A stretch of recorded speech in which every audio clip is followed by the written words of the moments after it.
Écoutez-le. Nous avons aujourd'hui 26 pays qui formellement se sont engagés, plusieurs autres ont encore à clarifier leur position, mais 26 pays qui se sont engagés à déployer comme force de réassurance des troupes en Ukraine ou à être présents sur le sol, en mer ou dans les airs, mais elle vise à prévenir toute nouvelle agression majeure et à impliquer les 26 États très clairement dans la sécurité durable de l'Ukraine.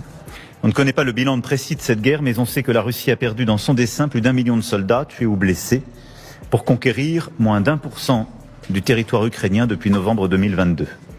Si la Russie a perdu 1 million de soldats pour conquérir moins d'1% du territoire ukrainien en 3 ans, pourquoi l'Occident mobilise-t-il autant de ressources pour contenir Moscou? Pourquoi imposer 18 paquets de sanctions pour frapper durement l'économie mondiale si ce pays est à ce point affaibli?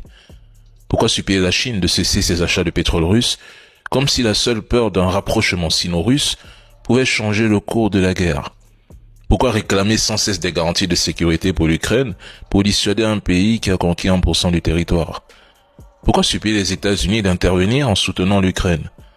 Pourquoi ne pas envoyer leurs propres troupes au sol depuis des mois si la Russie est réellement incapable de tenir ses positions? Et surtout, si tout ceci n'est pas seulement une question de guerre, mais un gigantesque jeu de pouvoir, de sanctions économiques et de contrôle des ressources mondiales, alors qui manipule vraiment qui derrière ce rideau?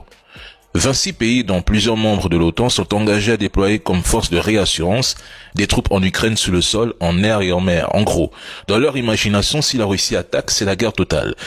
Mais pourquoi le faire si la Russie n'arrive même pas à conquérir 2% du territoire ukrainien? Monsieur le Président Macron.